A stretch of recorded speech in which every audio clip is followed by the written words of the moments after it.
guys doing? Your friendly neighborhood Ram Man here. And I thought I'd document the next couple of days, the next month, of exactly what's happening in my life, in our lives. And if you're not a part of the team, welcome.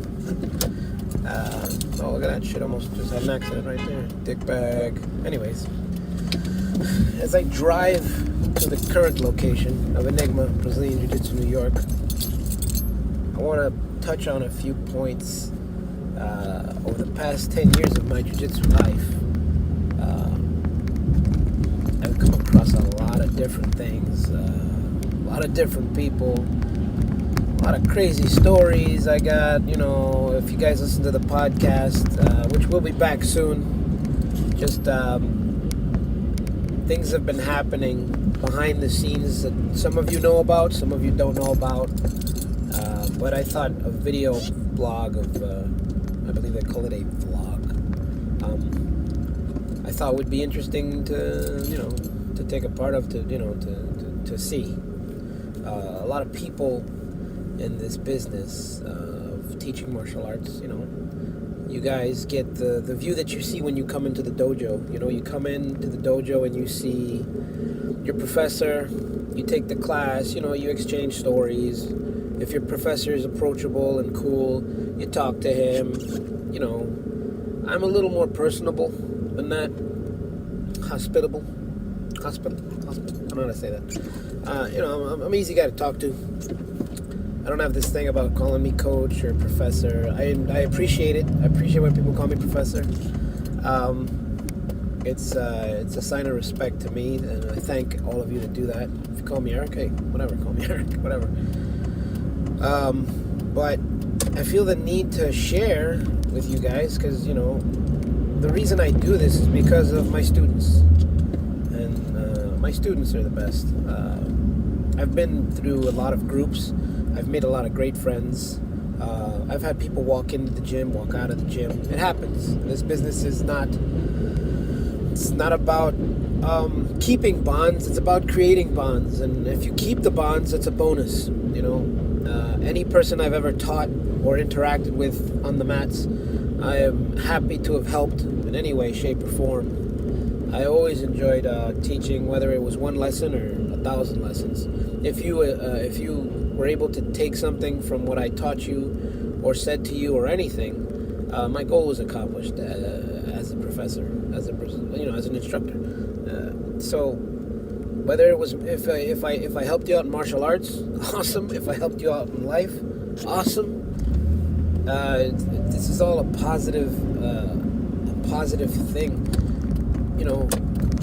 I damn sure don't do this for the money. I honestly don't. I just do this because it's what I love to do. I was for a good point in my early life, my youth, my 20s, even before I was 20, I thought I was going to be a CO, and that was going to be it. A correction officer. I was good at it. I was really good at it. I had a pretty good rep on Rikers, in my facility, and I made a lot of great friends there over the time I spent there. I've broken a lot of rookies and helped them improve their lives. Some of them are still working there. A lot of the guys I worked with are retired. People that came out with me are retired or retiring. I thought that was where my life was headed. I thought that was going to be it, being a CO, correction officer. I was good at it. Law enforcement is something I wanted to do from early on in life. As soon as I got out of high school, I said, what's the quickest I can get to be a police or any kind of law enforcement? And, we'll save that story for the podcast. If you haven't heard it, it's already on the podcast. I got a ton of stories I'm going to get into detail later on. But this video blog is about what happens next. The transition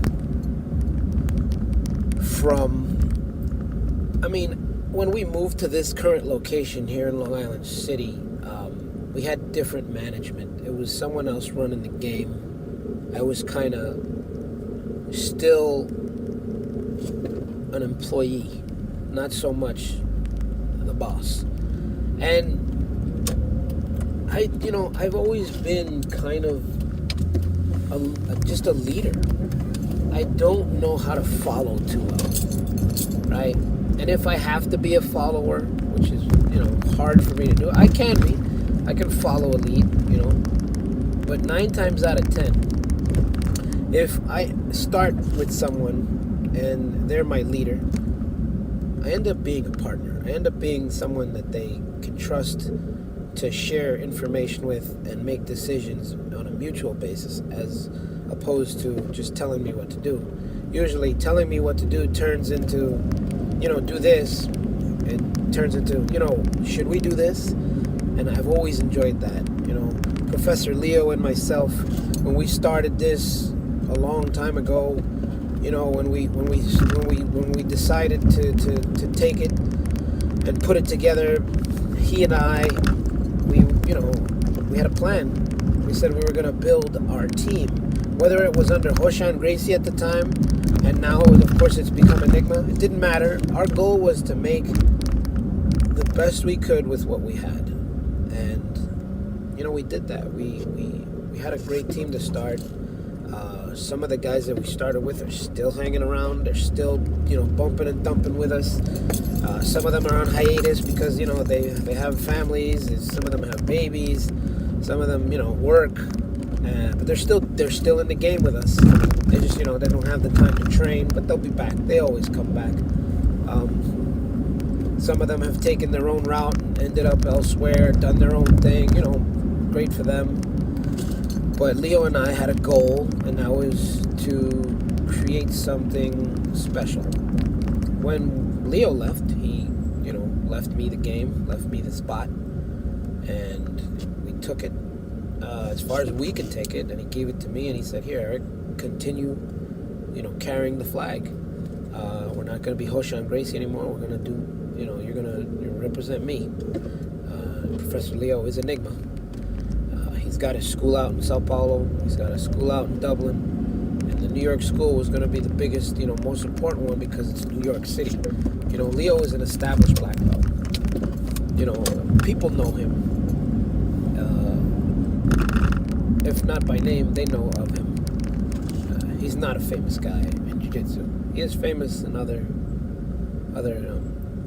industries, the entertainment industry. Street Bulldogs! I'm sorry, allergies. So he's he's well known in jiu-jitsu. That he knows a lot of names. He trained with Alliance. He trained with Lotus Club. He trained with Barbosa. He trained with a bunch of big schools in Brazil. And he's met a lot of high level black belts. He's trained with a lot of high level black belts. But still, it's not a Marcelo Garcia. It's not a Renzo Gracie. So when he gave me the task of building his name, our team, and building my own name at the same time, it was the challenge of a lifetime. And I started just like he started. To be honest, the same way he started when he came to New York here is the same way I started when I moved to this location. He started with a group of 4, maybe a little more, maybe a little less. I can't be honest. Bearing the flag at that point was everybody was trying to figure out where they were going. I was 100% behind him because we made an instant connection. We were instantly on the same track. And we built what we did with him, all those years ago. And I feel like I'm going through the same process he went through. With him, building from scratch. I've built from scratch, I had a pretty big team, then I had to shut down and move. And again, management was just a thorny fucking bush that you sit on. It was uncomfortable. I'm not going to mention names, but, fuck it, whatever. We had to deal with what we had to deal with. We had to do what we had to do with what we had. And, with a few people standing behind me firmly, at least I think they're standing behind me because they're still with me. They still talk to me at least. Some guys, decided to go elsewhere. I was fine, but I had my core, and that's important in Brazilian Jiu-Jitsu. Whether it's one guy that stands with you or 10, 15 guys that stand with you, you're always gonna need a core. right? And my core was really strong. You know, I had my good buddy Kenny. I had, my other good buddy Alex, Dylan, my Greeks, and the Maharaja Anish, and Anna, the insane human being, the lovable insane human being that she is. Rob, the oldest black belt on planet Earth, and and a few other people, and they stuck it with me. And they put their faith into me. And Pablo, God love Pablo, man. Pablo, day one, legitimately day one guy with me. And I took them and I built around them. And you can't do it without a strong core. Starting from scratch is tough, but if you're lucky enough to have 2, 3, 4, 5 guys that you can build around, that's important. And that's not just jiu-jitsu, that's life, right? You always want to have a good circle of friends that you can trust and that you can count on in tough times, whether it's emotionally or just maybe even business-wise. You're always going to need a group of people, right? And I was able to build with them. Unfortunately, management was still shit, right? Fuck you if you can't take a joke. Management was still shit, so I decided to take things on what the fuck is this dickbag doing? People do not know how to drive. Really, nigga? Whatever. Anyways, so with that, management being trashy, I decided to take it upon myself and do a hostile takeover. And I said, okay, I'm taking over.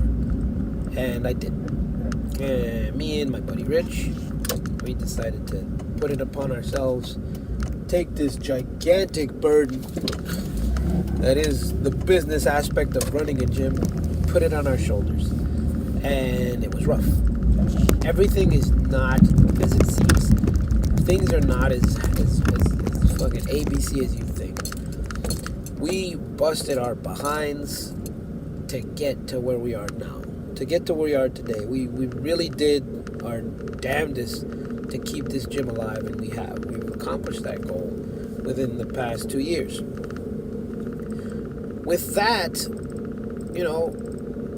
there was still this bad taste in the air that was left by previous management. I changed the name of the gym to Straight Enigma because the previous name, Nexus, held a lot of just bad energy. People heard Nexus and it was bad. People did not, it was trash. People associated Nexus with just bad business, bad news. It was just bad. So I said, I'm gonna drop this name, and we're gonna go Straight Enigma because it's mine now. I run this. It has to be my way. It's my way or no way at all.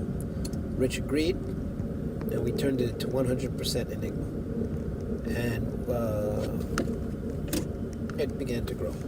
Now, initially, it was still stale as shit.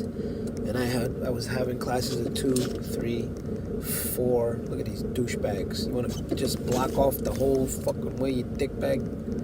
Driving in New York. Fuck you. You wanna let me through? Thank you, bitch. Alright, so I lost my train of thought. Right, so I was having a hard time. So we had to pull to some sort of we had to just figure things out. And it's funny because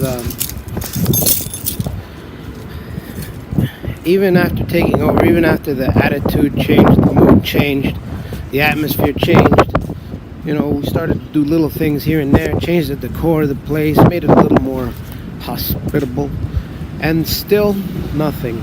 It was still a rough, just energy still blocked off. I felt like it was a great location. It is a great location. I love this area. Long Island City is the shit.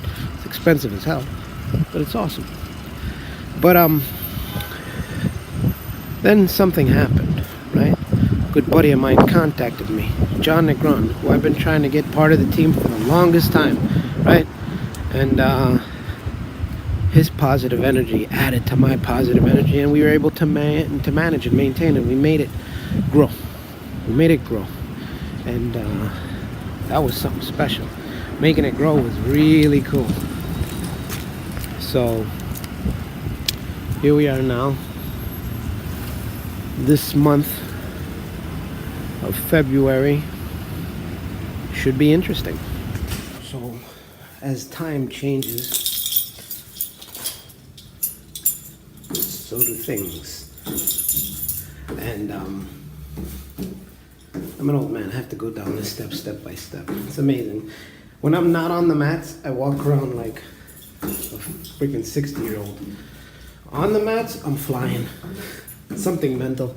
My body shuts down when I'm off the mats. It's pretty funny. Into the abyss. Ooh, it's dark in here. So dark. Except for that light. Well, anyways. Thought I didn't pay the electric bill. Anyways, so here we are. And this is the thing about it. This is a great little spot. And we've held it strong for 3 years. But now it's time to move on. What do you mean by moving on? Well, we're currently looking for a new space.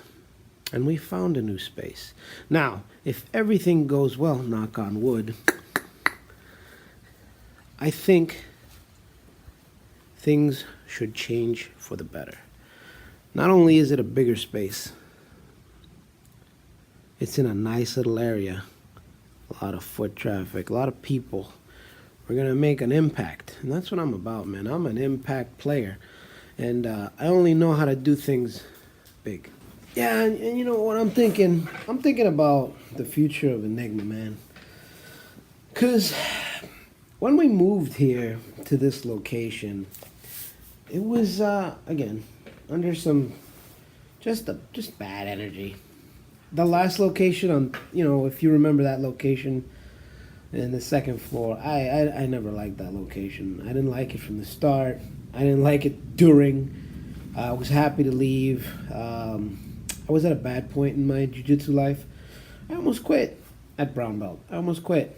You know, very few people know that, but now you guys know that. If I hadn't told you before, I almost quit jiu-jitsu at brown belt. I was ready to hang up my belt and my gi and say, hey, I gave it the old college try, and fuck it, I was done. Then I spoke to my professor, and he said, Erick, you know, hang in there. He didn't know I wanted to quit, but he's like, Erick, you know, I'm coming back. We're going to do a nice little promotion, and you're going to, you know, it's time you get your black belt and, you know, move forward with this. And at that point, I almost told him I don't want my black belt. I almost told him that. But then he was so positive, and when he was talking to me, I felt like, man, this guy really believes in me. And so do these guys, the students, they believe in me. Otherwise, they wouldn't be coming to class, you know. It's crazy how someone else's belief in you can change your belief in yourself. It's hard for people to put an idea in your head. You guys understand what I'm saying? It's difficult for, like, how do I explain this? If you doubt yourself, if you really doubt yourself, then it's hard to get out of that frame of mind. But then when people are telling you all this positive, all these positive things and all this great energy they're sending in your way, you have to buckle sometimes, you know. I was like, man, he was telling me, you know, you're great and this and that, and you've done it well on your own. And that was the first time I was by myself, because most of the time I was with him, and he was the black belt, and I was just his underling, you know, his underboss, his capo, if you will. And this thing of ours, we held it together. And when he left, it was scary because I was on my own. And I had Robbie, you know, backing me up, and all the old timers that, you know, were raised with me backing me up. But it was difficult. It was really hard. And but I was able to keep it together. was able to keep it together. And then when I shifted over here, it broke down, and again I had a small group, but now I have a pretty decent sized group, and we're still growing. People are still trying to join our gym. We're getting some notoriety out there. We're going to tournaments, and we're doing real well. People are, I'm not a known guy, right? I'm Erick. I'm not. I'm a Ram man. It's a nickname Philly. Old buddy Philip gave me, along with Angelo and Richie. They gave me this nickname, and it stuck. And I like it. But besides the few people that do know me, no one else knows me. I'm not a world champion. The last time I competed was at blue belt. I did a lot of competitions at blue belt. I enjoyed competing, but I had to kind of focus on teaching and stuff, And so I never really got out there and made a name for myself the way these other black belts in New York make a name for themselves. My old professor Fabricio, he was fighting in California, doing exhibition bouts. He's a well-known black belt now. He's running the ref game in the IBJJF. He's a big name. He's a big name. He's got people backing him up. He's got the red belt man. So he's well known. The other guys out there that aren't Marcelo, but everyone's well known. But they've been doing it a lot longer than I have. I've only been doing this for 10 years and teaching for 8 of those 10 years, right? So this is kind of my beginning. This is kind of my time is now, if you will. And I'm trying to say this without being a douche, without being an arrogant prick. But here's the deal. The reason I'm having a really good vibe about all of this is because of my students. Like I said before, this is the best group I think I've ever been a part of, simply because of the just the wanting and the willingness to learn from me. Any question that they have is fresh and new, and I enjoy that, because when I give them the answer, it like opens a door in their mind, and like, oh yeah, that makes sense. And watching them progress from day 1 to day 30, it's amazing to watch that progression as an instructor. It's amazing to watch the frustration on someone's face, and the same doubt that I had when I started, I can see that in them, and I understand now. Like, for example, there's one guy, Al, who comes every day, trains all classes, all the martial arts we have available, and he's learning. He's very much learning. When he rolls, though, he gets his ass beat repeatedly, prison bitch style sometimes, but he doesn't see it like I see it. His improvement is gradual, and it's happening, because every day he trains, he starts to understand bits and pieces. And in jiu-jitsu, that's all you're going to get first, is right off the bat. You're going to get bits and pieces. You're never going to get an entire picture. You'll have 2 or 3 crayons. The problem is, you won't get that sheet of paper to draw on until much later. So you just got to kind of sit there and figure out the colors, because you have all these colors, but they're not labeled. You got this reddish crayon, but you don't know if it's like crimson red or velvet red, or it's all bits and pieces. And I see it, though. He's getting it slowly, just like I got it slowly, and that's awesome, I think. But the frustration in his face is what I truly enjoy, because I had that myself, and he's gonna find that moment, that day where he's gonna be doing something and he catches it. I mean, he's submitted people on, but it's random, and sometimes it might be even a fluke. But that's not what I'm talking about. It's not so much submitting somebody; it's understanding what's happening during the roll. When you understand what happens during a roll, and you're like rolling, and you see something and it makes sense in your mind, that's the moment where jiu-jitsu starts to form. It starts to connect. That moment when you get to, let's say, you pass somebody's guard and you stop inside control, and you have control, and you have control, and you understand how you got control, that's when you get your sheet of paper. Now you can start playing with the crayons, right? You don't have the labels yet, but you understand, okay, this is kind of reddish. I can kind of draw, let me draw this arrow. or something like that.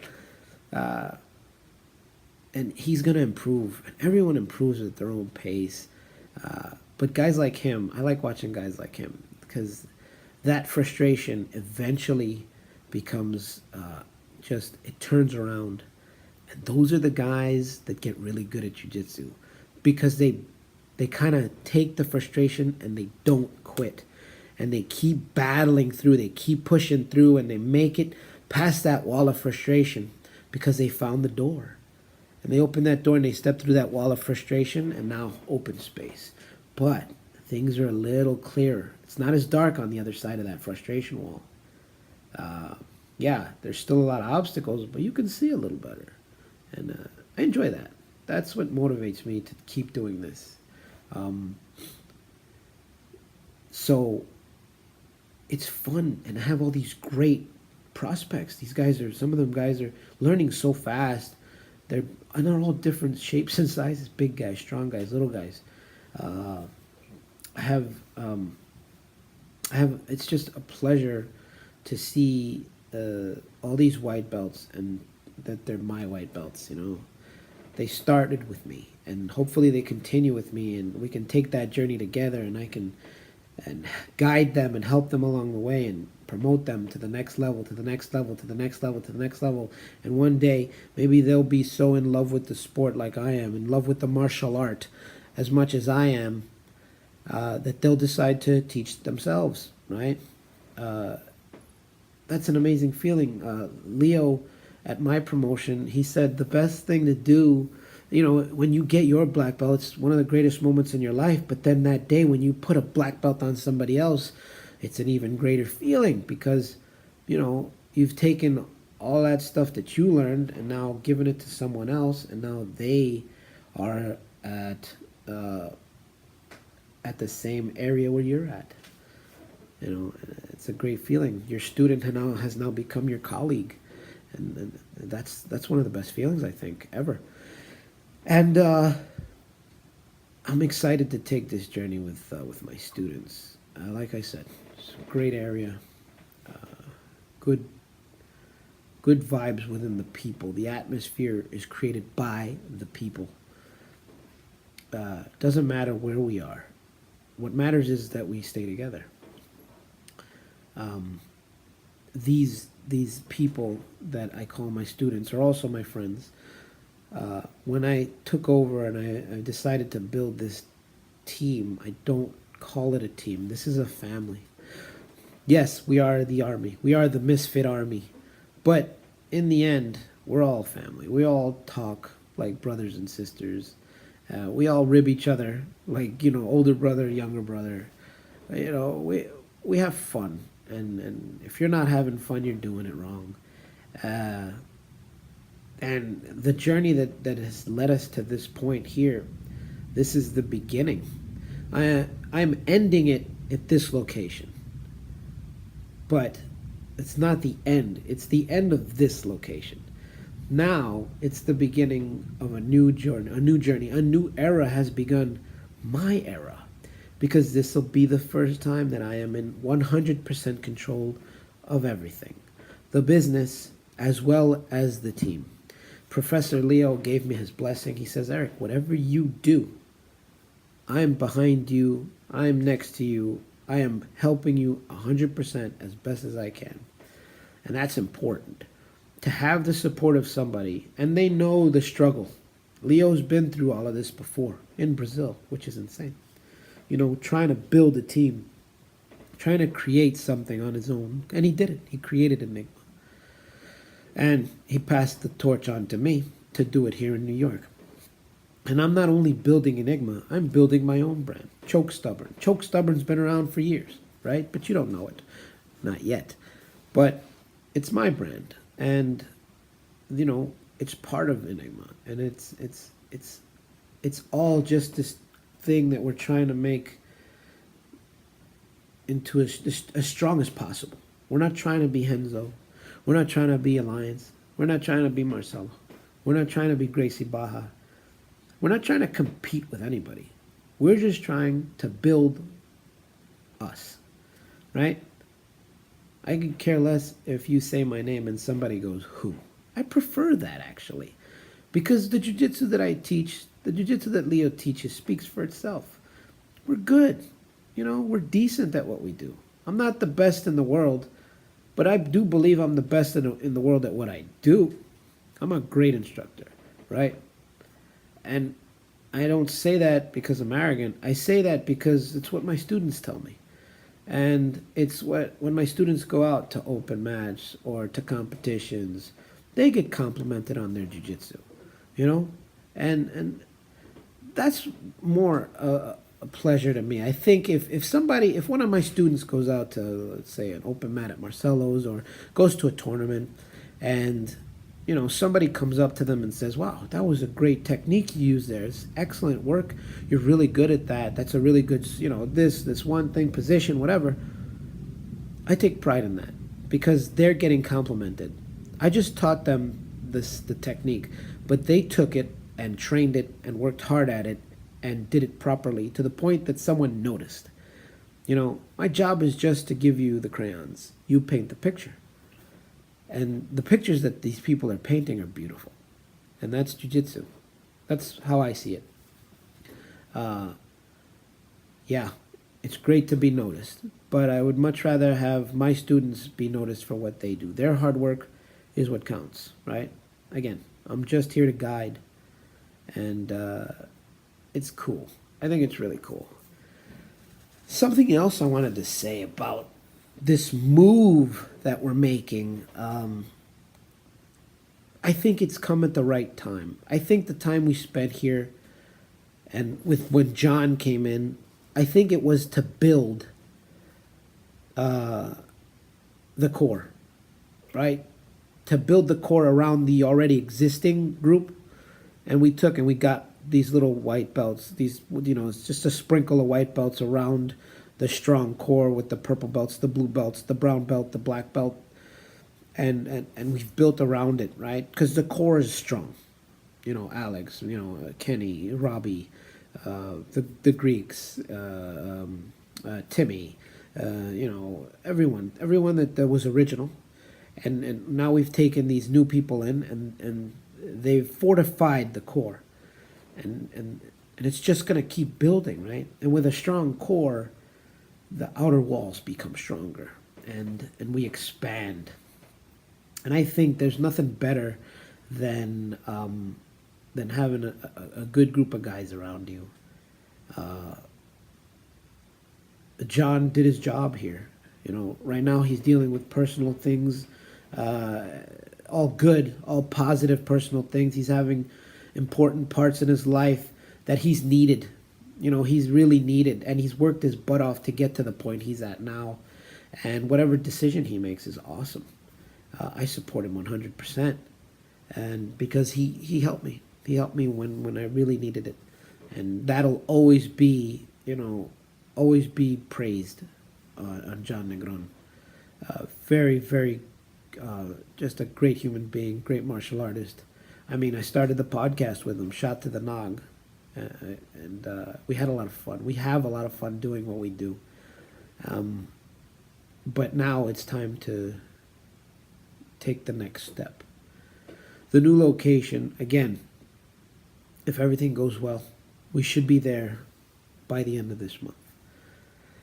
And that first day in that new space, it'll be like taking, it's being reborn. But not being reborn as an infant baby. It's like being reborn, a level up. It's like transcendence. If you're a Dragon Ball Z fan, we just turned Super Saiyan level 3 here. We're not at Ultra Instinct, none of that new stuff. I haven't watched any of those episodes. Don't ruin it for me. But we've now ascended to the next level, so it's gonna be intense, and everyone should be excited because I'm working my butt off along with my partner Rich, along with everyone else involved. We're working our butts off to make Enigma the best it can be for you guys, for the students, for future students. On March 9th, we got a competition. I already have a small group of guys ready to step on those mats for the first time, for the second time, for the third time, how many, whatever. It'll be somebody's first, it'll be somebody's third. Doesn't matter. We're stepping out there and we keep growing and we keep putting Enigma's name out there so people know that, you know, I think you hear us knocking. I think we're coming in. So I wanted to share that with you guys. This is the first of a couple of vlogs I'm gonna make leading up to the move, leading up to the new location. Again, you know, pray to whatever God you pray to. I'm gonna pray to the mat gods, and we're gonna try to get this done as clean as possible. No hiccups. Business is tough, right? The business world is tough. So you got to do all kinds of negotiations and whatnot. You know, you got to shake a couple hands, schmooze with all these weird people just to get things done. But when we get it done, it should be perfect. It should be perfect. We got the power of positivity on our side, man. I've never been so excited about leaving a location and getting to a better location, because technically this new location is bigger. So we've got all the arrows pointing in the right direction. We do. And this is me, baby. I've got this, you know, right here. And I feel like everything I've ever done has led to this moment. And I feel like this here is where we built it. This here is where we built it. And now, you know, we've nurtured it, we watered it. It's got that nice soil. Now it's time to move it out of the pot and plant that sucker in the woods and let it flourish. That's what we're doing, guys. So stay tuned. I'm not sure what to call this yet. I'm thinking of calling it, you know, Enigma, blah, blah, blah. I haven't decided. I'll come up with a title next time. You know, bear with me. This is raw. This is just me pouring my heart out to all of you. And, you know, if you're not a student, if you're just watching a random video on YouTube, thank you. I like talking from the heart, and because everything I say is a straight shoot. It's truth. And, you know, what else can I say except all you can do is be ready.